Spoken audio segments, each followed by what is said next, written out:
She's hateful. And so am I. Welcome to Watch Mojo, and today we're counting down our picks for the top 20 Game of Thrones betrayals. My king has married, and I owe my new queen a wedding gift. For this list, we're going over the most shocking, impactful, and duplicitous backstabbings in Game of Thrones. Naturally, there will be spoilers ahead. If there's a Thrones duplicity you feel duped we didn't include, stay true to your choices and share them with us in the comments. Number 20. Doreah and Xaro betray Daenerys. While staying in Qarth and looking for aid, Daenerys Targaryen is distraught when her dragons are kidnapped. They're dragon-napped? From the house of her patron, Xaro Zoandaxos. Where are my dragons? In addition, one of her attendants is dead, and the other, Doreah, is missing. Soon afterwards, Xaro is revealed to have aided the warlocks in abducting the dragons. When I learned you were coming to our city, I made an arrangement with the king of Qarth. He procured them for me. But there is no king of Qarth. There is now. That was the other half of the arrangement. Once Dany retrieves her scaly, fire-breathing children, she and her followers find Xaro and Doreah in bed together. While Xaro is an ambitious merchant, Doreah's betrayal probably stung more since she'd been with Daenerys from the show's beginning. Still, they both get what they deserve and then some.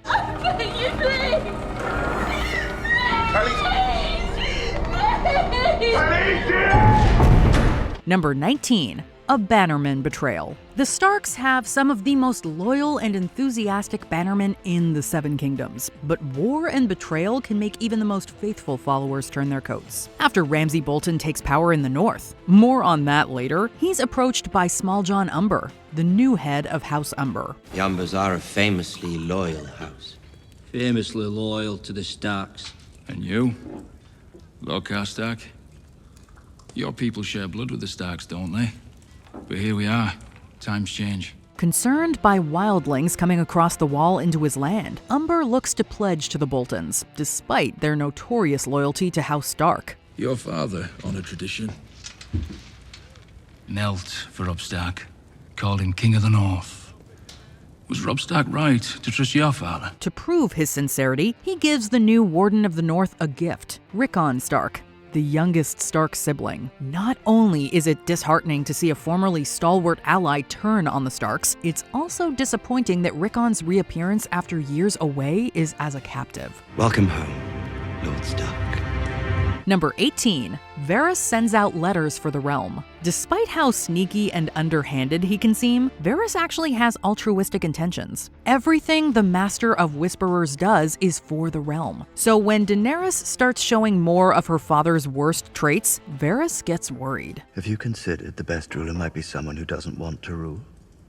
We're discussing treason.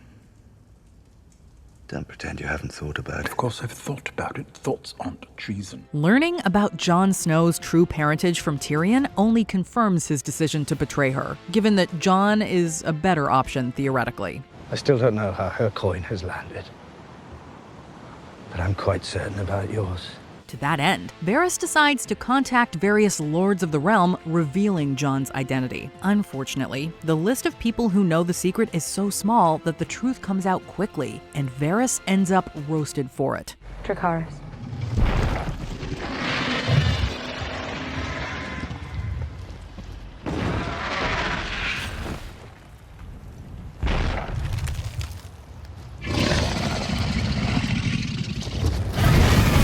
Number 17. Jaime kills the Mad King. From the time he's introduced, Jaime is widely seen as a dishonorable man. Is that what you tell yourself at night? You're a servant of justice. That you were avenging my father when you shoved your sword in Aerys Targaryen's back. Tell me, if I stabbed the Mad King in the belly instead of the back, would you admire me more? Not only is he involved with his own sister, but the Kingsguard killed his own king, the man he was sworn to protect. What about Aerys Targaryen? What did the Mad King say when you stabbed him in the back? However, sometimes betrayals are warranted. Through an emotional speech to Brienne, Jaime reveals that the Mad King was intending to burn his own citizens with wildfire rather than turn King's Landing over to the rebellion. To save innocent lives, Jaime sullied his own honor and his reputation. Tell me if you're precious Renly commanded you to kill your own father and stand by while thousands of men, women, and children burned alive, would you have done it? Would you have kept your oath then? While it's never shown in detail on screen, this betrayal is crucial for the events of the show to take place, as well as for Jaime's character. Number 16. Theon's men turn on him. Theon's brief stint as a conqueror of Winterfell does not go well. Rather than abandon his prize, he holds on until it's too late to escape. Outnumbered and besieged by Bolton soldiers, Theon and his men are kept awake by horns, leaving them all desperate. Nevertheless, Theon is ready with an inspiring speech to motivate his men. But our war cries will echo through eternity. They will sing about the Battle of Winterfell until the Iron Islands have slipped beneath the waves. He really seems to get them going, right up until Dagmar, his right-hand man, knocks him out, after which they turn him over to the Boltons. Thought he'd never shut up. It was a good speech. Didn't want to interrupt. This betrayal puts Theon on an incredibly painful path for the rest of the series. The only consolation is that his men didn't get off lightly either. Number 15. Arya breaks the Faceless Men rules. After sailing to Braavos, Arya begins training with the Faceless Men, an order of assassins with the ability to change their appearances. However, while they strive to become no one, Arya Stark is very much herself. Her first time breaking the rules sees her kill one of the targets on her personal kill list, Meryn Trant.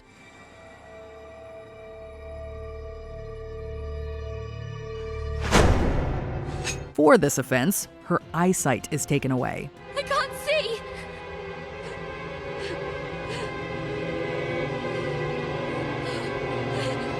What's happening? After extensive training, Arya earns back her sight, but her next target is an actress in a play about recent events in Westeros. Arya warns her target after poisoning her drink.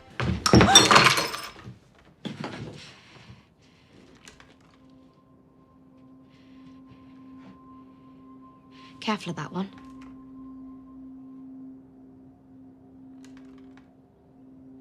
She wants you dead. This puts her in the doghouse again with the Faceless Men. Luckily, she still has her needle. Number 14. Ramsay commits patricide. Ramsay Bolton is a bastard in every conceivable way. Still, his father Roose legitimizes him. From this day until your last day, you are Ramsay Bolton, son of Roose Bolton, Warden of the North. But when Theon and Sansa escape his torments, Roose isn't very happy with his firstborn. Ramsay's ill-advised desire to kill Jon Snow also draws his ire. Lady Walder has given birth. A boy. Red-cheeked and healthy. My congratulations, Lord Bolton. With the news that Roose has had a legitimate son, Ramsay is clearly threatened as he's still a bastard, even if he's been legitimized. You'll always be my firstborn. Thank you for saying that. It means a great deal to me.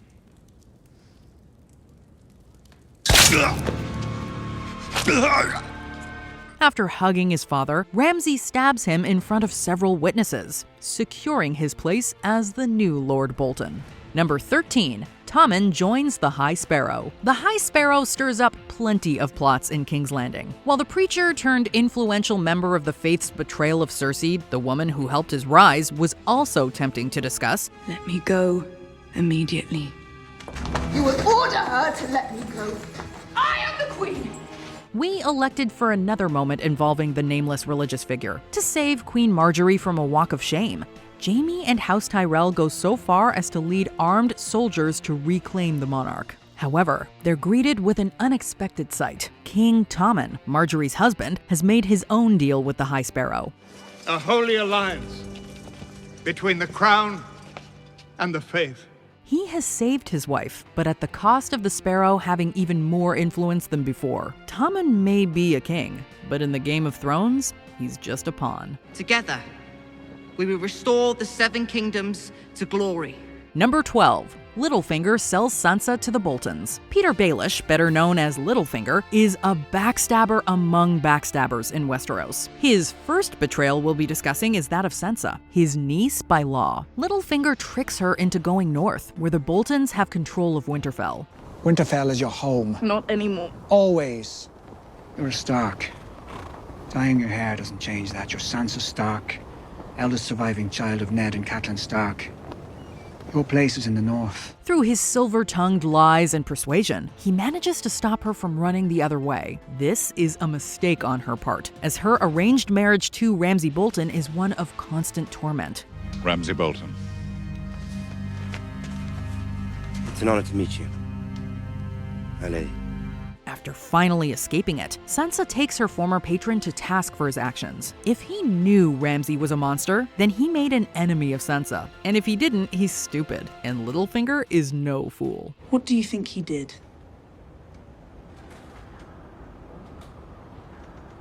I can't begin to contemplate. What do you think he did to me?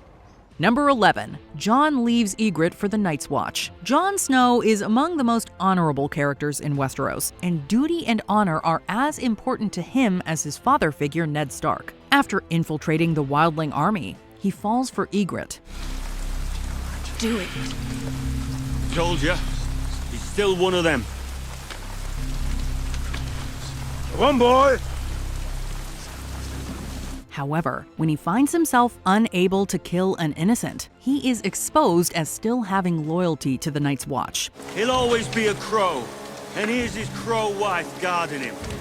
He'll stab us in the back first chance he gets. Following his escape from the other wildlings, during which he kills one of them, Jon is confronted by Ygritte at arrow point. Although he makes a good point that she knew he was still loyal to his brothers, it's clear that Ygritte is still hurt that he would choose the crows over her. You know nothing, Jon Snow. Number 10. Jorah spies on Daenerys. Jorah Mormont is one of Daenerys' staunchest allies, but he didn't start out that way. The disgraced knight began his time with her as a spy for Varys, reporting information about her back to King's Landing. No rumor, my lord, the princess is with child. Based on whose information? Sir Jorah Mormont. He is serving as advisor to the Targaryens. Mormont. You bring us the whispers of a traitor. He even aided an assassination attempt against her. However, Jorah has a change of heart, coming to love and believe in Daenerys. You first. Unfortunately for him, the truth comes out. An incriminating letter is sent for the purpose of making Dany distrust him, and it works. Daenerys exiles him. I stopped you from drinking his wine. Because you knew it was poisoned. I suspected. You betrayed me. From the first. Forgive me. Jorah's actions hurt himself as well as Dany, a lesson for anyone set on betrayal. Daenerys, please. Don't ever presume to touch me again or speak my name. You have until dusk to collect your things and leave this city.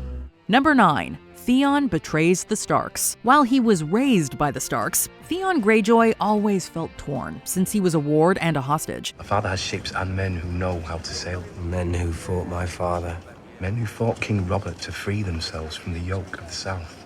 When he returns to his family to secure aid for Robb Stark in his war with the Lannisters, they receive him coldly and plan to raid the North while Robb is away. Although he plans to warn Robb, Theon ultimately decides to join his family, capturing an undefended Winterfell and killing some of the men he knew growing up, like Sir Roderick. I'm a Greyjoy. I can't fight for Robb and my father both. Robb Stark is especially hurt by his actions, since they were like brothers growing up. It's no consolation, but Sir Roderick is right. Theon damns himself with this betrayal. God's help you, Theon Greyjoy. Now you are truly lost. Number 8. A push too far. Littlefinger is a snake made of lies, but even he has some emotions beyond ambition. His long-held feelings for Catelyn Stark are transferred to Sansa after her mother's death. Except Lord Baelish's wife, Cat's sister, observes them when he gives Sansa an unwanted kiss. You're more beautiful than she ever was. Lord Baelish. Call me Peter.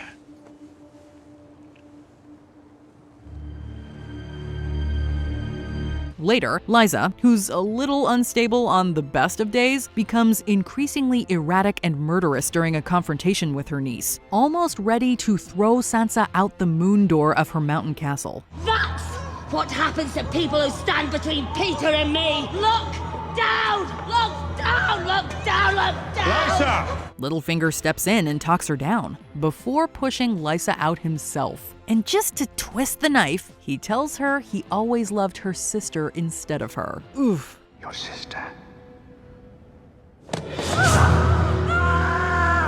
Number 7. Shae sleeps with Tywin. Tyrion's harsh attempts to protect his sex worker lover Shae backfire spectacularly. First, Shae returns to testify against him during his trial. Do you swear by all the gods that your testimony will be true and honest? I swear it. While her airing the details of their affair in public is awful, her betrayal is made even more terrible when Tyrion discovers her in his father Tywin's bed. And she uses the same pet name for him as she did for Tyrion. That is low. I know. After being so betrayed by the woman he loves, Tyrion strangles her after she goes for a knife. A Lannister always pays their debts, and Tyrion pays Shae back what she was owed. Number 6. The Purple Wedding. Weddings in Game of Thrones rarely end well. The first we'll be discussing involves the death of King Joffrey. He's choking! Help the poor boy! Idiots, help your king! Wait! The vicious boy king dies after drinking poisoned wine at his wedding feast to Marjorie Tyrell. However, the culprits behind the death are soon revealed to the audience as not Tyrion, but actually Littlefinger, of course, and Marjorie's grandmother Olenna, both of whom are nominally the Lannisters' allies. Littlefinger loves a scheme and provides the means, and Olenna wants a more pliable and less awful husband for Marjorie. Together we murdered a king. If my house should fall, I will have nothing to hide. The Queen of Thorns proves as poisonous with her deeds as with her words. Tell Cersei. I wanted to know it was me. Number 5. Jon kills his queen. Jon Snow cannot catch a break when it comes to the women he loves. The same is true for Daenerys Targaryen when they become involved. Unfortunately for him and the realm, Dany proves to have some of the madness of her family, and proves just as tyrannical as her father by burning most of King's Landing. Have you seen children, little children burned? I tried to make peace with Cersei. She used their innocence as a weapon against me. Several people warn him that she needs to be stopped, but loyal man that Jon is, he seems to be committed to following her. When he confronts Dany in front of the Iron Throne, she shows little remorse. Cue the passionate kiss and passionate stabbing. You are my queen. Now and always.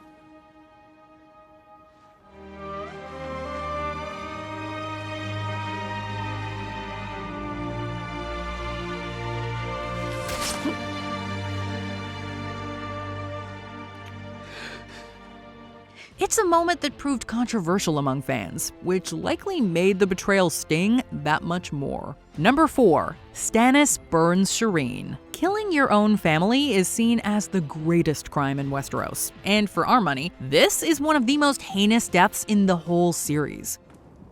It's all right, Father. You don't even know what I'm talking about. Doesn't matter. I want to help you. Stannis Baratheon's attempts to defeat the Boltons in the north are mired by bad weather and sabotage. To help push through, his Red Priestess advisor Melisandre suggests a sacrifice: Stannis' daughter, Shireen. It's a good thing. A great thing. Hear us now, my lord. To you we offer up this girl, that you may cleanse her with your fire, and that its light may lead our way. While Stannis naturally balks at first, he eventually relents. Watching Shireen beg and plead for her parents to stop as she is burned at the stake is hard to watch and listen to.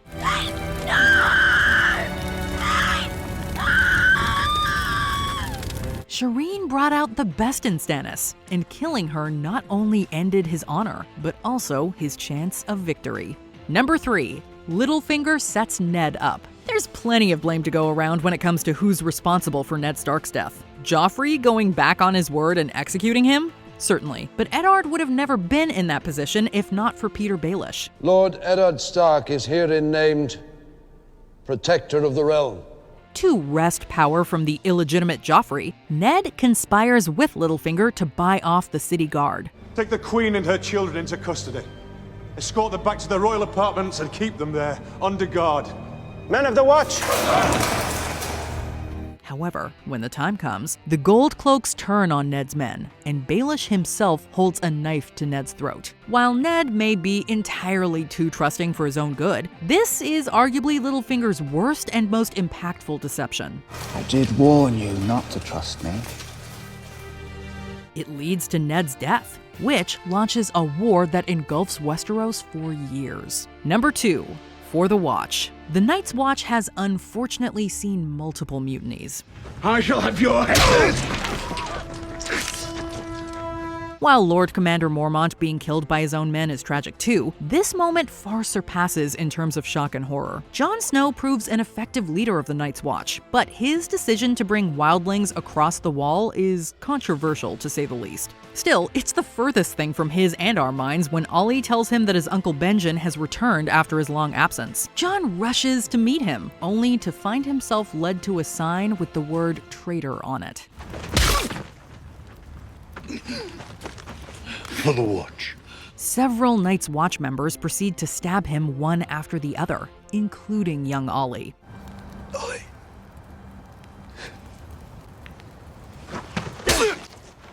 It's among the show's most gut-wrenching treacheries, but it is still easily overshadowed by a certain Crimson celebration.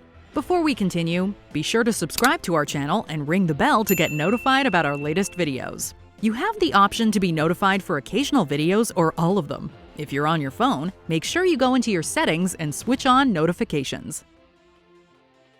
Number 1. The Red Wedding. If you're surprised, you may still be a sweet summer child. The wedding between Edmure Tully and Rosalind Frey is meant to reaffirm the alliance between House Frey and Robb Stark. However, Rosalind's father Walder, along with Roose Bolton, makes a pact with Tywin Lannister to kill Robb, his family, and his men at the wedding.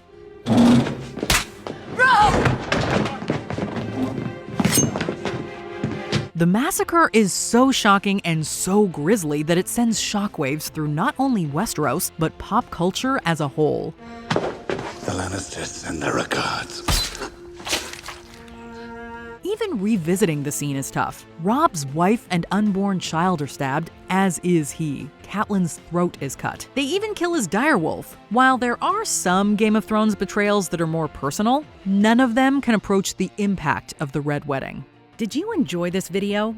Check out these other clips from WatchMojo, and be sure to subscribe and ring the bell to be notified about our latest videos.